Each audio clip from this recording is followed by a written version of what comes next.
Well, wow. Well, goodness. Thank you for that beautiful introduction. Well. Woo. Good morning, Atlanta. Have I waited for you? Woo. Oh, wow. I've been counting the days. I'm so glad to be here with you. And I just think that this Atlanta Roundup, the 22nd, is just wonderful. Are you all enjoying yourselves? Are you having as much fun as I am? And don't you love that it says on this, we're all in this together? And I think in a way that kind of talks about the family disease of alcoholism. And I'm so glad to stand here in front of you as an Al-Anon member, and I don't want to get ahead of myself. I have to calm down because I've been looking forward to this, and I might just go off in different directions, and as I speak, I'll probably come up with little ideas, and I'll put them in parentheses, and I'll let you know when I've gone off the track, and we're in a parenthesis, and then we'll come back. Hopefully we'll come back. Sometimes we do, sometimes we don't, but it all just works out the way God wants it to. So let me begin by saying, hi, everybody. My name is Jennie Hewitt. I am an Al-Anon from South Florida. Hi. What a sound. Ooh, that sounds so good. And, I've also heard it said that I'm addicted to mood-altering, mind-changing men.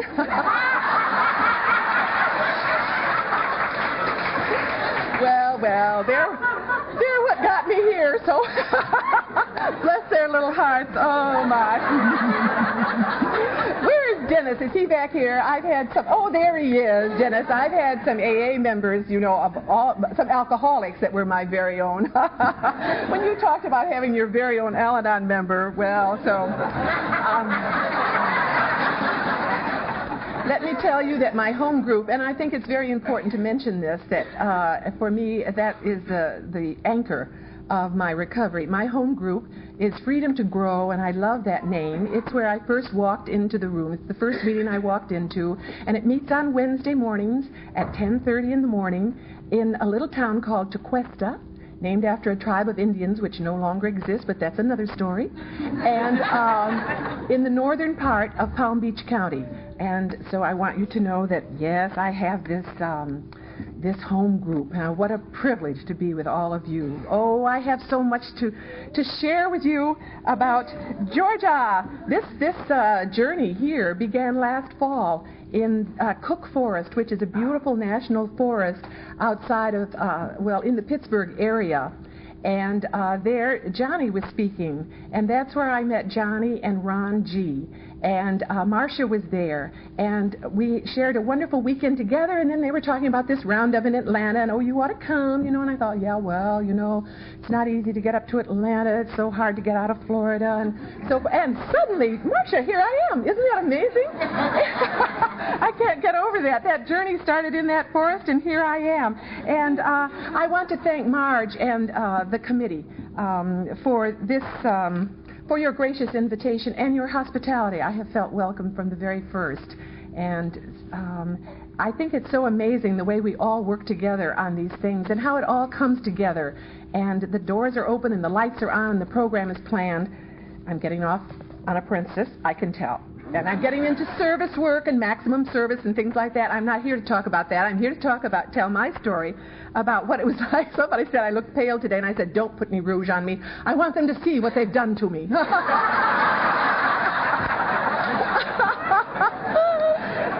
dear. So, as I look out here, and this is really the best seat in the house. If you could see what I see, if you could see your beautiful faces, and I see my higher power in your faces and in your eyes and in the love that's out here in this room. And sometimes there's an emotion, like the emotion I was feeling when Cynthia introduced me, and then the emotion I feel here. And I don't know how to express it. It's a word that I'm familiar with. It's like glory. And I never have known how to express that. And then I talked to an Al-Anon hearing impaired member, and she explained to me how to sign glory. And she said glory is that feeling you get when these emotions and this happiness just bubbles up and you don't know how to express it, and it just keeps coming right up to your heart and to your little fingertips, and then it just comes together like glory, and then it comes right out of your fingertips just like that. And that's the way I feel now. And for those of us that aren't going to be in the tennis tournament and haven't done our exercises or aerobics this morning, I thought perhaps we could warm up with a little glory. You don't have to stand. You don't have to stand. But you could do it like I do it. So I'll just say, begin, and then we'll just let those feelings bubble up, bubble up, bubble up. Here they come, and then they just come right out of our hearts and say, glory! And then you just sprinkle it. You just sprinkle it on all the people next to you. Well, glory. Woo-hoo! Glory. That's a glory moment. That's a glory moment. So, I have to put myself back together after all that and make sure I'm in place. I want to be perfect. I was perfect for the first half century of my life. Before I came into Al-Anon, so are my shoulder pads in place? Are any of you old enough to remember when we wore those other things that we kind of tucked away so that we'd look more womanly? Do you remember those? You know, we have things up here, and I used to wear things down here. Did any of you do that? Heads are nodding. You did? Oh, good. There were all kinds. And I remember once I got this kind that you... Oh, this is an Al-Anon tape. Do you think I should be talking about these things? They had a straw, and it was a plastic thing, and you could put this straw in, and you could adjust your size. And they were the latest thing. And my problem was I got on the plane to go visit my grandmother in Philadelphia, and the pressurized air in the cabin.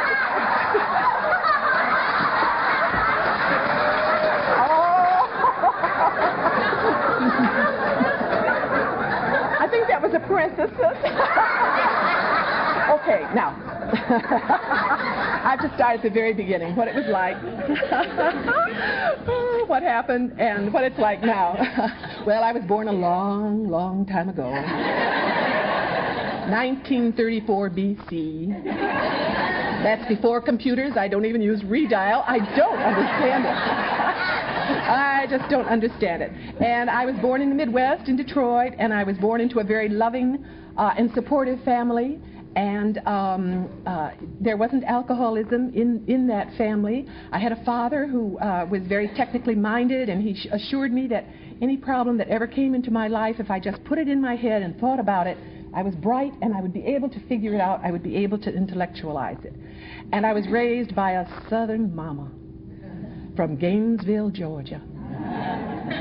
Honey, her grandmother had gone to Brunel. Her mama had gone to Brunel. She had gone to Brunel.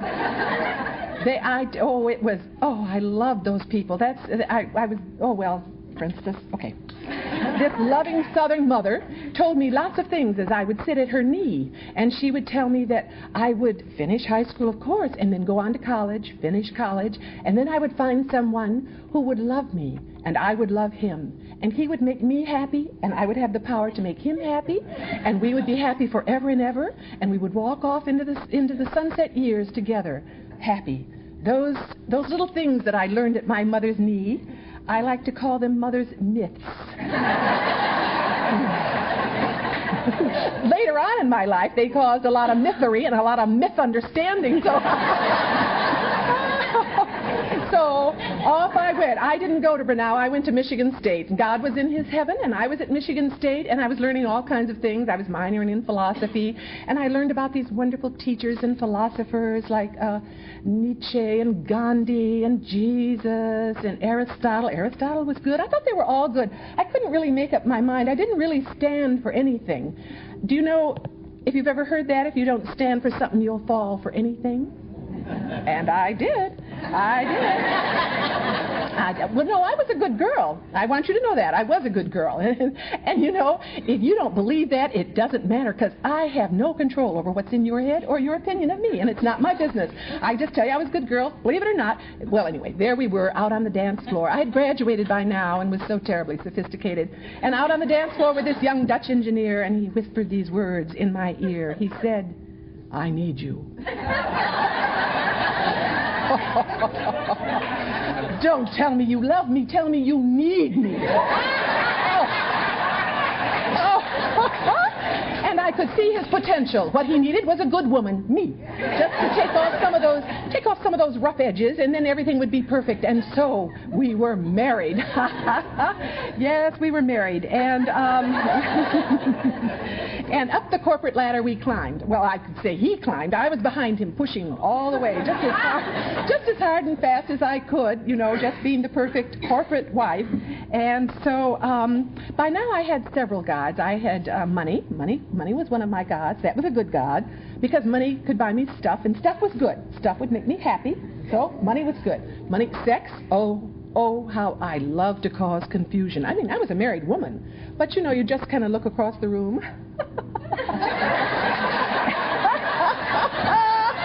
Just trying to cause somebody to stumble. Oh, boy. Oh, here's a parenthesis. My pastor was talking about lust. Did you have the meeting on relationships? Yes. Yes. Well, here's something. I don't know if you've heard this or not, but if you struggle with lust, my pastor said, just lower your eyes. I never thought about that. Just don't look. I mean, that's so simple. So anyway, there I was. Just don't look. Money, sex, power. Power was good, because then people would respect you and think well of you, and power was good. So those were my gods at that time, and my husband and I really had a lot in common. We were both busy living his life. There were just one or two things that I thought ought to be straightened out, and then I would be happy, and he would be happy, and we would be happy forever and ever, And I thought, if I could just make him happy, if I could just take away the stress. By now, we had two beautiful daughters, and we were living in Brussels, and he was under tremendous stress because he had all these employees and speaking all these different languages and so forth. And but I just thought, I lived constantly in his head. Now I know it's very dark in there, but at the time I thought I knew everything, that was going on. And I had no clue. I thought I knew what was going on in this man's mind, and I just wanted to change him. Now, is that too much to ask? Just to change somebody? If any of you have ever been able to change another human being, will you see me after this meeting? Call me, area code 561-747-4885, and tell me how you did it, because I've never been able to do it, but at least now I know it's not my job. So anyway, living in Brussels, we were in the fast lane, and alcohol was in everything, because he was, as I said, this was Europe, and everybody had champagne and wine and so forth, and he was under stress, and so of course he had 2 martinis when he came in at night, and then we would have wine with dinner, and then afterwards there's nothing like a good cognac and a good cigar. And then that poor man, that dear man who was so stressed, would be able to just kind of relax in his chair and drift off into sleep. He was passed out. I didn't see that. My higher power was passed out. I just thought that this is the way, and he was my higher power. Oh, yes, of course. I could tell what kind of day I was going to have by the way he said good morning. And I just thought that everybody had wine merchants who came to the house, and that everybody bought wine by the half barrel, and then the little elves would come with these casks on their shoulders and take them down into the wine cave, and I just thought this was part of life. So anyway, there he was, my higher power. And I want to say that our first tradition in that home, we were all walking around on eggshells. We didn't want to make Daddy angry. We didn't want to upset Daddy, And so there was no common welfare. And I know now that that's a very difficult way to live. And I was exhausted because I was a translator for 23 years. I don't know if any of you have ever acted as a translator, where you stand between the parent and the child, and you say to the parent, now, darling, the girls really do love you. What they meant when they said that was, and then I would turn to the father and say, but don't be angry with them. They are trying. They told me this and that, and I went on, and it was in the middle. What an exhausting place to be. So there I was, a translator for 23 years. Yes. And could I have been in denial? I don't know. I don't think so.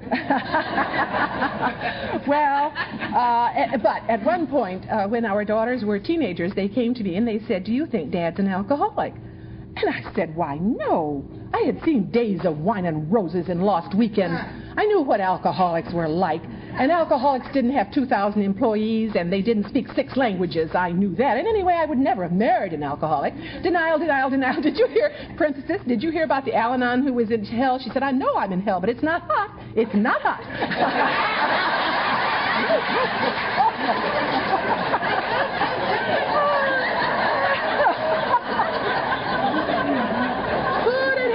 Denial, denial, denial. I don't want to forget to tell you that at Michigan State, my senior year, the drama department did the production of George Bernard Shaw's Caesar and Cleopatra. And guess who played Cleopatra? Queen of Denial. Oh, well, so the years passed, and I must say they were years of confusion. I mean, I was totally baffled, and really, I thought my unhappiness was too great to be lessened, and I was a slave to my emotions. I don't suppose any of you have ever been a slave to your emotions. You know, you've never slammed a kitchen cupboard door, or stomped down the hall to your room and then slammed your bedroom door and thrown yourself on the bed, grasping your pillow and sobbing, sobbing, sobbing, waiting for the door to open and his voice to say, oh, beloved, I was wrong, wrong.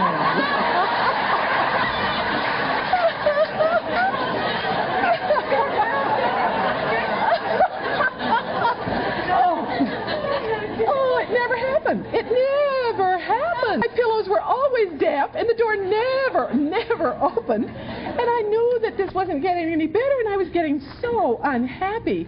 I knew divorce was out of the question. I mean, nobody in Gainesville, Georgia in my family had ever divorced, and nobody in Philadelphia had ever divorced, and I could not divorce. I couldn't do that. That would be absolutely impossible. Murder was a possibility. Quick, it's neat, done. It's done.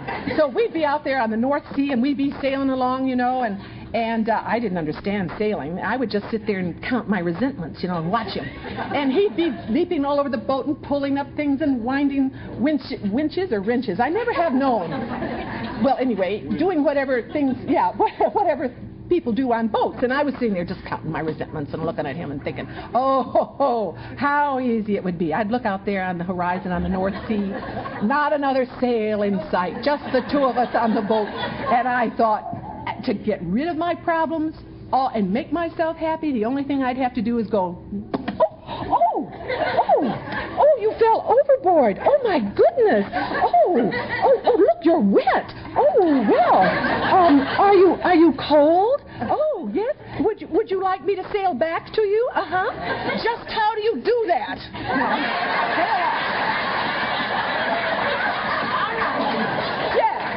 You go, girl. yes, just how do you do that? Crazy. And the only thing I laugh now because I'm not that person. And I have other eyes, other vision. And I see this man as a child of God who was in the throes of a deadly disease, and I didn't see it.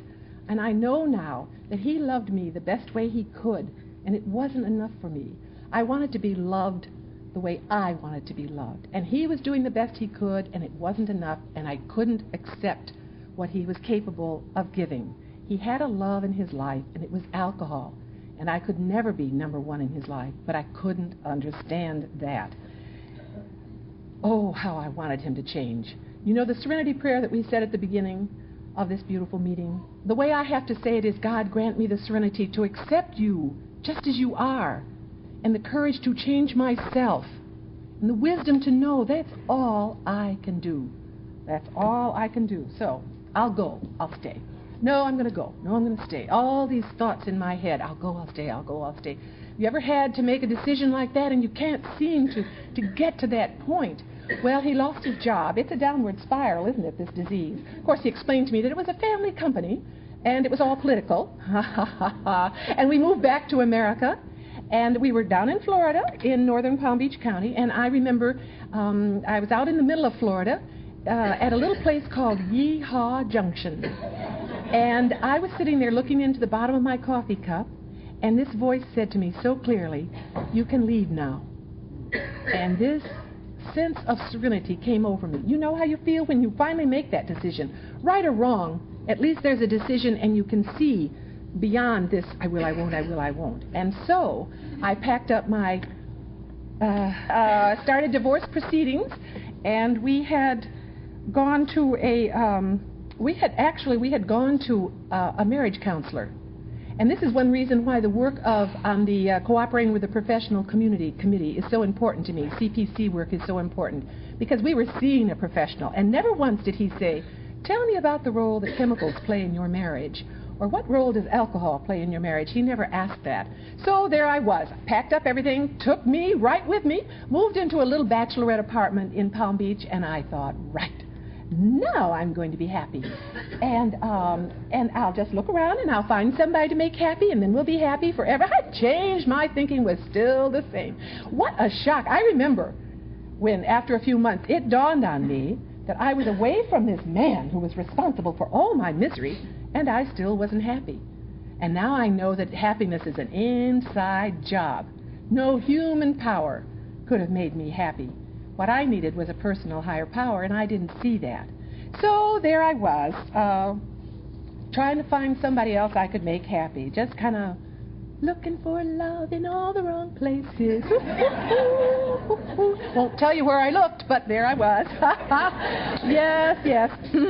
So I attended, in that town, I attended the best church and supported the best charities, and I did all the things, the perfect little things. Remember, I'm perfect, hadn't changed, still perfect. Did all the things I was supposed to do, and I traveled around in Europe and took some trips here and there, looking for love. Well, one time I came back from Europe, this was about 2 years after the divorce, and I was sitting in Palm Beach International Airport. And my escort was late in picking me up, and I was just kind of looking at people. Do you ever do that when you're in an airport or something? You know, you think, oh, is he a good father, or she looks like a nurse, or are they a happy family, and what did they do? And I looked over in the corner, and I saw this great big man standing over there, and he was being hugged by 2 other big men, and they were just slapping him on the back, and they were so glad to see him, and I thought, woo, he is the cutest thing I have ever seen. And I thought, oh, I'll bet he's married or homosexual, you know. What are your chances, you know? What are your chances? Oh. And he moved away from those men, and he came toward me. And well, the walls went up. I mean, good heavens, you don't talk to strangers in airports. And he came over to me, and this great big sophisticated man looked right into my eyes, and he said, haven't I met you somewhere before? Tacky. Oh. But then he said, now if you ever want to meet anybody, anywhere, try this. He said, aren't you in a prayer group in the north of the county?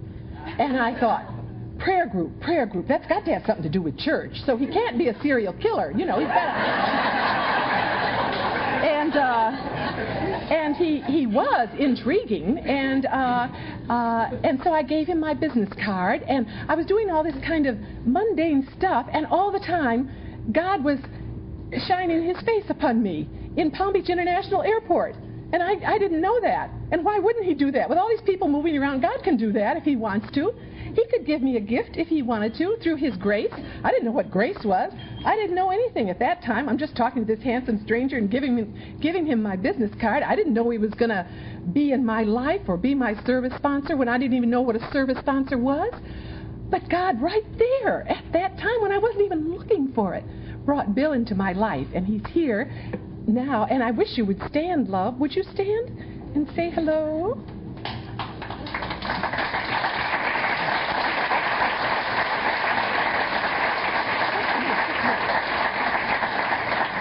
On Thursday night here in the hotel, we celebrated Bill's 80th birthday, and he's got 34 years in the program of AA.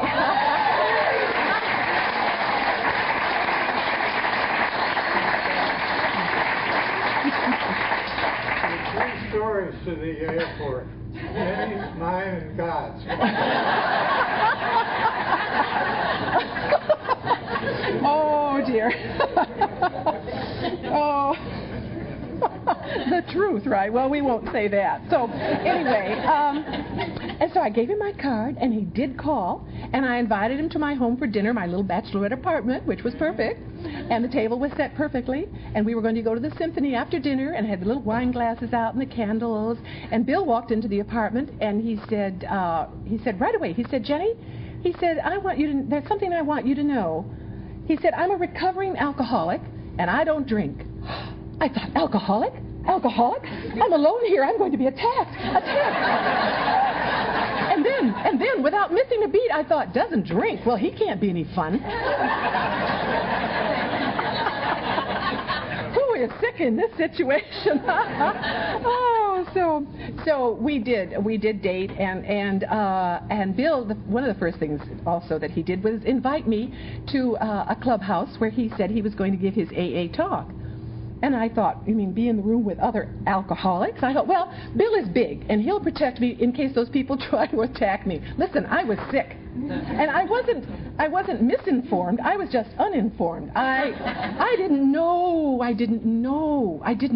But that was the day when I found out. We walked into this clubhouse. Everybody was sitting there around tables, just like we're sitting here today, you know. And I thought, well, they look nice. And I thought, where are the alcoholics? I thought, well, I know those doors back there are going to open, and they'll be lying there on their cots. Tubes coming out of every orifice. I knew that.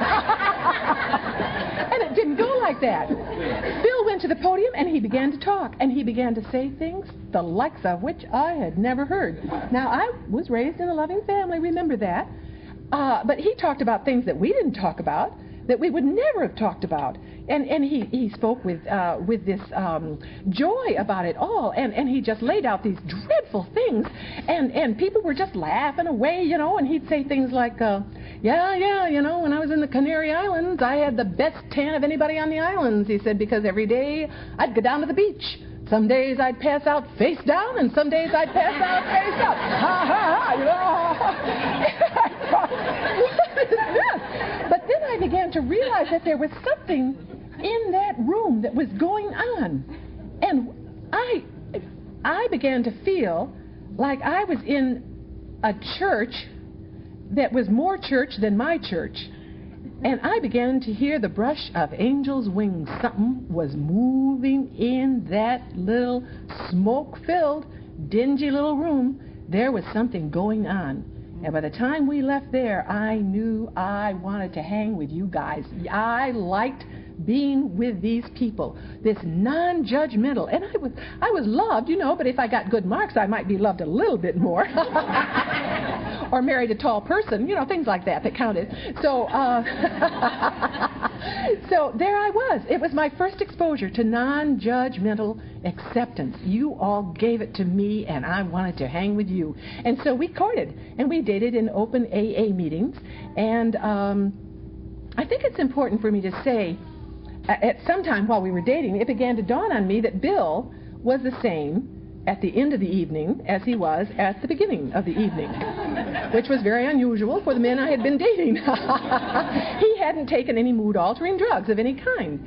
And I thought, well, shoot, if he's not going to have wine or whatever or change, I'm not going to either. So I just stopped drinking. I don't know when it happened. Doesn't matter. But I think it's important to point out that Al-Anon doesn't care if you drink or not. You just come on in to the Al-Anon meeting, take a seat, and you'll just figure it out. So, I mean, if you come in there and you're just, or even now, today, if you're just sitting on a hip flask as an Al-Anon member, or you got something up in your room, you know, that's getting chilled, and you wish I'd hurry up and finish so you can get back to your margaritas or whatever, it doesn't matter. Nobody cares. We don't ask. We just say, come on in, sit down. You'll figure out where you belong. And I love that about Al-Anon. So just come on in and sit down. So, that was my first exposure to that, to the feelings in the rooms. And as I say, we dated in the rooms. We went to these open meetings and just had a wonderful time. And I could see this joy in Bill, this enthusiasm. And I asked him about it. The Greek for is entheos. It's God in you. And I asked Bill about this enthusiasm. How could he be so joyful? I mean, for heaven's sakes, the man had overcome alcoholism. He'd been shot out of the sky in a B-17 and burned and captured by the Germans and escaped, hidden in a haystack in a Belgian farmhouse, and raised in an alcoholic with an alcoholic father, and yet he had this joy. And I said, well, what is this? And he said, why don't you come to my church? And I thought, oh, okay. Remember, I'd been at that good church, so I thought, well, I can go to Bill's church and see what this is all about. And we were driving along, and I was really in love with him by then. He was so cute. And he said, now, Jenny, he said, there's something I want to tell you about my church. He said, we clap our hands. Oh, I thought, tacky. You make noise in church? I've been used to those churches where you sit and you don't say anything to anybody. And I would just fold my hands and I'd look down at them and I'd just think about how naughty I'd been all week. And I walked into Bill's church and they were just clapping their hands and these choruses were on the wall and they were singing and hugging each other, and I thought, boy, this is good. Is this what it's all about? Is it about joy? I like that. And I started going to his church. Bill says he rescued me from the frozen chosen. Oh dear. Oh dear. So there, I began to feel a stirring and a hunger for a personal God. I just didn't know how to find him or get closer to him, but I sensed that there was something in that church. Have you ever heard that old hymn, He was there all the time? He was there all the time, patiently waiting in line, waiting for me to get through money and sex and power, waiting for all those other gods. He was there all the time. And I didn't see him. Still hadn't changed. Remember that. So I talked about these teenage daughters. Remind me now. Don't let me forget before I sit down to tell you more about them. Remember, they were so concerned about their fathers drinking. So remind me to tell you more about them later on. Don't let me sit down until I do that now. So now, even in the best of relationships, lovers' quarrels can happen, and boy, we had a doozy. I mean, the tires were screeching, and we were backing out of the driveway to see who could get away from each other the fastest, and it was terrible, and I found myself back in the bedroom of my little perfect bachelorette apartment, hugging another damp pillow, and crying and sobbing about, well, what are we going to do about this, or what are you going to do about it, and then it was, what are we going to do about it, and I began to realize that, my goodness, there I was praying to a higher power, and I had given him a personal name. I had never done that before. I can't tell you his personal name because he's not conference approved. But his father is.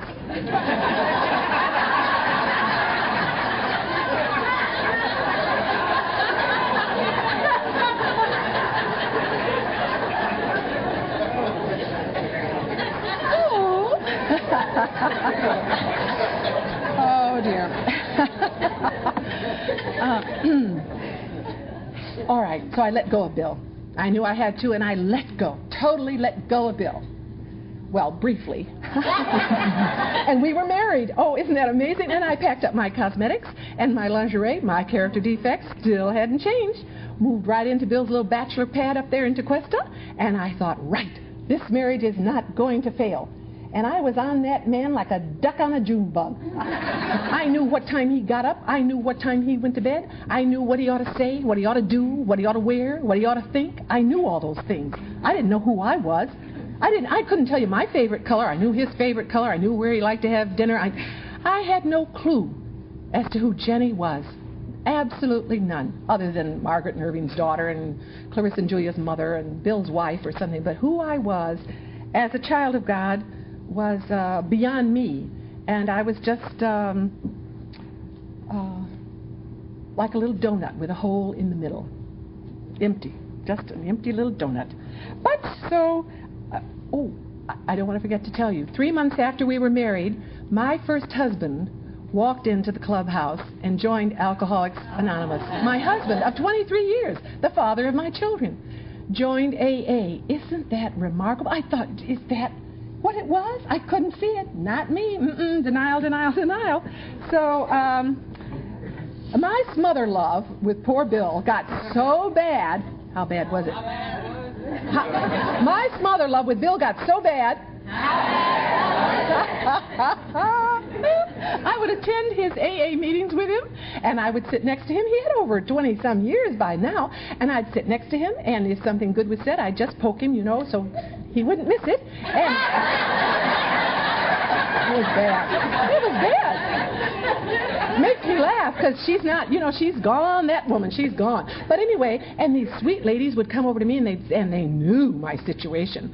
They knew what was going on. They knew that I had been married to a man I would see drink, and I didn't know he was an alcoholic. And now I'm married to a man that I know is an alcoholic, and I've never seen him take a drink. And they'd say, now, Jenny, we're going to our Al-Anon meeting over there in that room. Would you like to go across the hall and come to... Oh, no, I'm here with Bill. Bill needs me.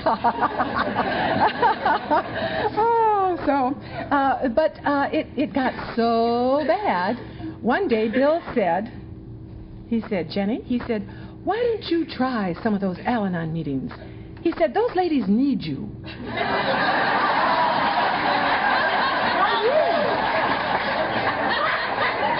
Yes, I could do that. I could get over there, go to those meetings. Go to those meetings, fix those people up. I bet, in 6 months, maybe some were tough cases, take me about a year, then I could get right back to those open AA meetings with Bill. So on January, I think he just wanted his very own Al-Anon member. On January 2nd, 1985, I walked into my first meeting, into the Rooms of Freedom to Grow, and I like to think that was the day that God very gently put his foot in the door of my mind and let in just a little light, so that I could see that my thinking was never going to change my thinking. I needed your thinking. I could stew about everything all I wanted to, and until I got with you and could hear your thinking and hear your experience, strength, and hope, there was no way I was going to change. And so you told me I could set down the heavy responsibilities I'd been carrying around. You told me there is a God, and he's not you, Jenny. All those people, places, and things I'd felt so responsible for. And you told me that I didn't have to be concerned about that anymore, and that all I had to do was keep the focus on me. And I remember little Olive, she's dead now, but she reached over, a little gray-haired lady, and I thought, why is she sitting next to me? We don't have anything in common. And she reached over and took my hand, and she patted it, and I looked down at her little wrinkled, veiny hand with brown spots, looks just like mine does now. And she said, you just keep coming back, honey. And I did. I don't know why or how, but I did. I kept coming back. And I began to clear up. And I think that those first 3 steps helped to clear up my head. My head was very foggy. Can you tell by what I'm saying? I think I began to clear up with those first 3 steps. And then step 4 through 9 helped me to clean up. And then 10 through 12, they helped me to grow up and reach some maturity and find out, as I say, who I am. Oh, did I bring that book? Could I have that bag, let's see, yes, thank you. Just a little break for you listening on tape. I went over and got my book. Pulling it out. Back. We have this wonderful book called From Survival to Recovery. And on page 269 are what I call the gifts. We've been saying in Al-Anon, well, when are we going to get our own promises? And we would write letters. And I know Barbara, who I had the joy of serving with at the conference, works on the literature committee. And this literature committee would send back these answers from the World Service Office, and they'd say, you'll get your promises when you write them. So they put the responsibility... That's the way they talk at our, I don't know about you, but that's the kind of answer you get from the World Service. Well, perhaps you'd like to, never a direct answer. I want them to tell us. But here they are, and they're on page 269. They're not numbered, but there are 12 of them, and they are absolutely beautiful. And the one I wanted to talk about here was, let's see. Oh, I know. Our sight, once clouded and confused, will clear. Remember I said those first 3 steps help me clear up? Will clear, and we will be able to perceive reality and recognize truth. I was not living in reality, and recognize truth. We'll be able to see. I once was blind, but now I see. And another one of these says, courage and fellowship will replace fear. And I began to sense fellowship with those people in the rooms. Our secrets will no longer bind us in shame. Oh, those secrets that you couldn't tell anybody. And I remember telling my sponsor in doing my 5th step, and I would say things, you know, and she didn't throw up or fall off her chair or take away my Al-Anon card. Oh, I'm so glad they can't. It's promised in the warranties. You can never get rid of me. I'm an Al-Anon member. You can't take away my card. But anyway, those things that will no longer bind me in shame. So, I think, too, it talks about being able to find our gifts. Don't you know can you imagine the gifts that we used to put this roundup on? Think about that. Betsy doing her decorations, and Marge and Donna and Jenny sitting behind the registration table, and Charles and Jack doing the taping. That's a lot of work. Who does all this? We do. These fellowships can use our talents, however small. I remember the first time you asked me to do something. You asked me to bring the cookies. That was my first service job. And you said, Jenny, will you bring the cookies next week? And I said, well, sure, you know. What kind of cookies? And where should I get the cookies? And how many should I buy? Do you get cookies with nuts? Or do you get cookies with raisins? Does this group have a cookie platter? Have you got any doilies?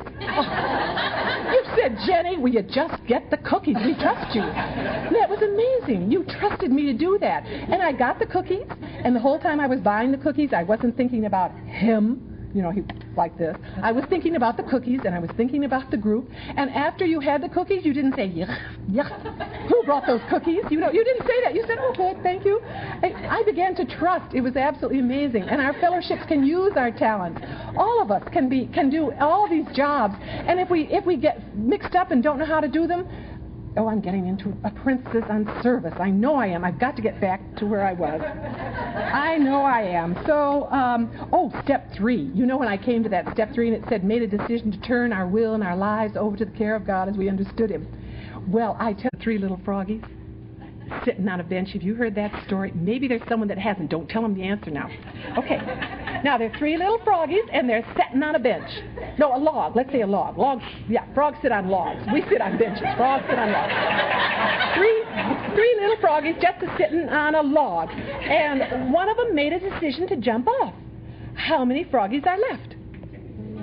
3, because he just made a decision. He didn't jump. He didn't jump. It doesn't say made a decision and turned my will and my life over to the care of God. Read those steps, aren't they wonderful? Every little word is so precious. When did I make that decision? I don't know. How do you know you made it? Because it said so in the 12th step. What do you mean it says in the 12th step? It says having had a spiritual awakening as the result, not as a result. A spiritual awakening is the result of these steps. That's the same in Alcoholics Anonymous as it is in Al-Anon. When does it happen? Don't know. How did it happen? When I was going through the steps. What step was it? Can't tell you. Just went through all those steps. Got to that 12th step. There I am. Woo!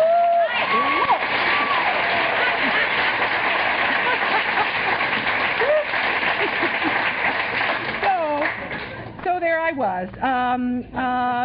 I began to improve my conscious contact because it's just a part of the recovery. You know, you get a sponsor and you get a home group and you get involved and you begin to give back some of the things I began to give back some of the things that were given to me, and I had to keep the focus on myself, and I had to say, you taught me that. Put down the magnifying glass. Had it in my hand. Oh, I could see what you needed. Oh, yes, I could. But you said, put that down, pick up the mirror, keep the focus on yourself. So every day I have to stand in front of my mirror, and I have to start with the Al-Anon warm-up. Me, me, me, me, me, me. I. Me, me, me, me, me. I. Anytime I say he, she, it, you, I am in such sununu, I don't know what I'm talking about. So, me, I. Got to keep that focus on myself, and I need to do that. I need to do that. And I would just watch you, and I would watch to see if you kind of walked out your talk. It's easy to talk, but are you walking the walk? And I would watch to see how you did that. And I wanted to become like you. Albert Schweitzer said, only those among you who have served will ever be totally happy. And I wanted to be a servant. Make me like you. Please make me like you. I'm going to change the words of this little song a bit. Higher power, you are a servant, make me one too. I am willing, do what you must do to make me like you. Please make me like you. So that's what I'm striving for now, is to get to that point where I don't think I'm never going to get to any point. I think it's a journey. Don't you think it's a journey? I don't think I'm ever going to get there. But I do know this. One more little thing about service. I use the meetings for my recovery. For my serenity. The meetings are for my serenity, to be with all of you and have that corporate recovery. But service is where my real growth comes. It's in service. You probably have that point. You know how strongly I feel about that. So anyway, and I don't have to understand God's infinite wisdom that we talk about. I just have to, in the Serenity Prayer, I just have to accept Him. I know it's not a head trip anymore. I was always in my head. It's a heart trip. And what we speak here in these rooms is the language of love. I can sit next to you. I can sit next to, Lori. Lori, we could sit and have coffee, and I know, Lori, I could tell you things I have not spoken of with my sister. First of all, I wouldn't want her to know, or she wouldn't be able to accept it or understand me, but I know you would, and that is the language of the heart. And I think that's what we have a chance to share with here, is the language of the heart and improve our conscious contact. So let's see. I don't have to understand. Al-Anon has not. It's not Al-Anon's business to prove the existence of God. Religion does that. What the Al-Anon program has taught me is my need for God. There's a tremendous difference. We're not out here to prove that God exists. It's just that Jennie needs God in her life. And what a wonderful thing to think that Bill, this is really major. Bill does not need me. I thought he did. Not really. He needs God in his life, and then these other things follow. And my daughters, they don't need mama in their lives to fix everything. They are children of God. I have to allow them the dignity to walk out God's plan in their lives. They need God in their lives. So I'm growing up slowly.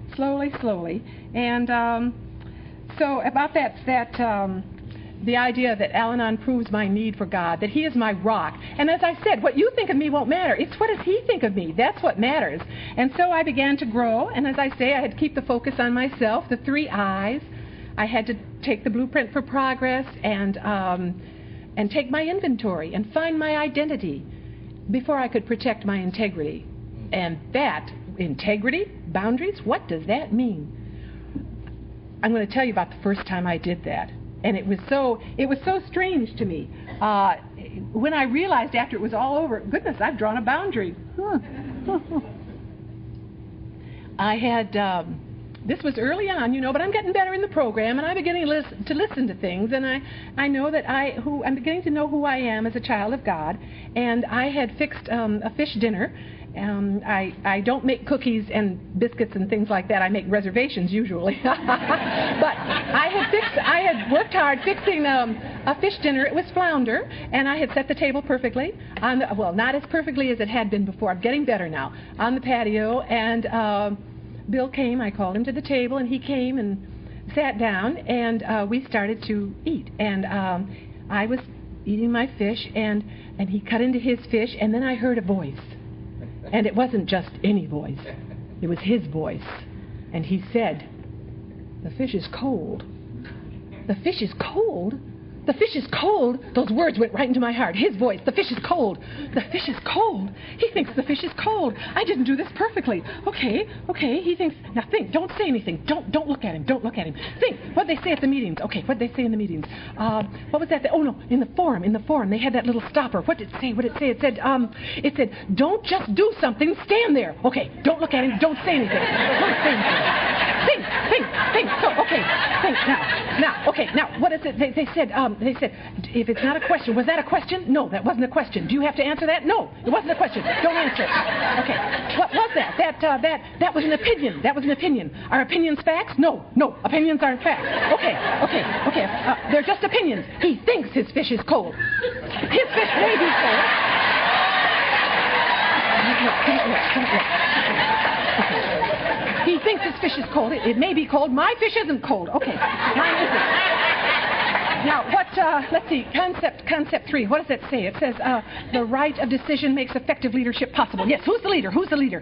Who cooked the fish? I cooked the fish. You're the leader. Okay, I'm the leader. I have the right of decision. Effective leadership. I have the right of decision. Okay, who cooked the, let's see, concept 10. Double-headed management is to be avoided. Okay, who cooked the dinner? I did. He didn't. And so I turned to him and I said, oh?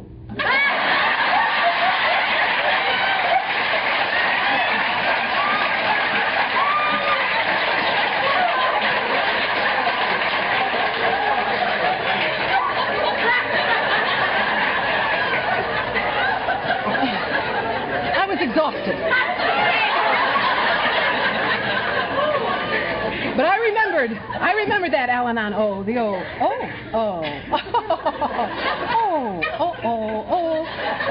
try this. If you're ever in the same situation, you could be right.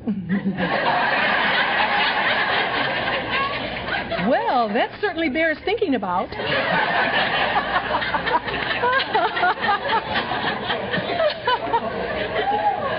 So what's it like today? Well, I know that Bill's happiness has to come from within him. I don't have the power. Remember, I'm not God. So what's it like today? Well, let's see. About almost 8 years ago, Parkinson's knocked at the door of our lives and came in to stay. And we take it one day at a time. This beautiful program has taught us to do that. And that regardless of what's going on in our lives, we can still lead lives of dignity and serenity, and we can still get to meetings and still sponsor, and little weak muscles don't really matter. As I said, it's that heart trip. It's that wonderful spirit. It's that wonderful spiritual growth that we've had in the programs that allow us to move through this, and as I say, take it one day at a time, just one day at a time. And you reminded me about Parkinson's when I came to you in the groups, and you said, you didn't cause it, you can't cure it, you can't control it. And you said, let go, and you sang me a wonderful little song. Let go, it's easy once you know. You never could, you never would. Let go, let go. It's easy once you know. You never could, you never would. Let go. And so, I have let go and placed Bill in God's hands. Isn't that something? He was there all the time anyway, so... Oh, dear. And so we have, I can allow Bill the dignity of walking out God's plan in his life. And I know that I'm responsible to Bill. I'm not responsible for him. I'm not going to ask him, when we're having lunch after this is all over. I'm not going to say, did you take your medicine today? I'm not going to, I'm not.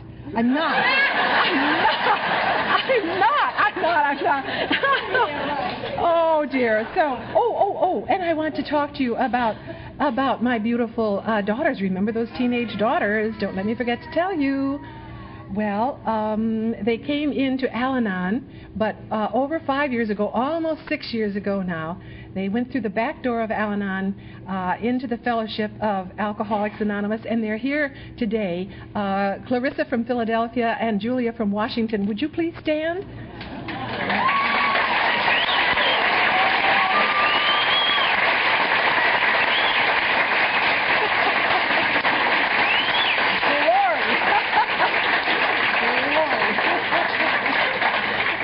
Love it. We just, so anyway, what's the question? Sometimes I get confused. If I've jumped around, well, hey, that's all right. I was doing the best I could. I asked God to give me the words to say. What's the question? God's the answer. Whatever it is. What'd she say? I don't know, but God's the answer. What does this all boil down to? God's the answer. What's the question? And Jennie is Jennie's problem. That's what my program has come down to. You can really make it very succinct, can't you? Jennie is Jennie's problem, 4 little words. And something beautiful, something good. When I came into these rooms, all my confusion, you understood. All I had to offer you was brokenness and strife. And you, God speaking through Al-Anon, made something beautiful out of my life. So in closing, I would like to say that the opinions expressed here... I don't know. There may be some of you. Are there some of you that I meant to ask this at the beginning that have never attended an Al-Anon meeting or Never, you can say it, you're safe. And, no. Yes, all right, I'm going to speak to you. Okay, at every meeting, we say this beautiful closing. And so I'll just share it now, and these beautiful words are so meaningful to me. In closing, I would like to say that the opinions expressed here, I'm going to put in some parentheses, were strictly those of the person who gave them. Take what you liked and leave the rest. If you didn't like the way I laughed at my own jokes, if you didn't like the way my hair was combed or the way I stood or what I said about Alcoholics Anonymous or this or that, leave it here. Don't worry about it. If you heard any joy or love or something positive, take that word with you when you leave here. And when you're all by yourself and your head's on your little pillow tonight, you just think about that. Let the other stuff go. How important is it? Take what you liked and leave the rest. The things you heard were spoken in confidence and should be treated as confidential. Keep them within the walls of this room and the confines of your mind. A few special words to those of you who haven't been with us long. Whatever your problems, there are those among us who have had them too. If you try to keep an open mind, remember I said God put his foot in the door of my mind. If you try to keep an open mind, you will find help. You'll come to realize that there's no problem too difficult to be lessened. No problem too difficult to be handled, mattered, improved. Bettered. No problem too difficult to be bettered. No unhappiness too great to be lessened. And here come my 3 favorite words. I listen for them in every meeting. We aren't perfect. Oh, glory. The welcome we give you may not show the warmth we have in our hearts for you. But after a while, you'll discover that though you may not like all of us, you'll love us in a very special way, the same way we already love you. So talk to each other and reason things out with someone else, but let there be no gossip or criticism of one another.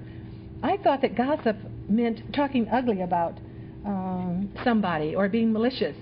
But I've learned in this program that what it means is for me to talk to someone else about a third party. And what works in our family is for when my daughter Clarissa calls me, I talk to Clarissa about Clarissa. And I don't talk to her about Julia. And when Julia calls me, I talk to Julia about Julia. And I don't bring in these other people, places, and things. So let there be no gossip or criticism. Instead, let the understanding, love, and peace of the program grow in you, one day at a time. Now, I have this feeling coming up again, and I tell you that if there are tears in my eyes, it's not because I'm leaving you now, and I have to speak very slowly because I don't really want to sit down. I want to just keep looking at your faces. It's not because I'm leaving you, but it's because I was here with you in Atlanta, in Georgia, and I thank you for that opportunity. Thank you.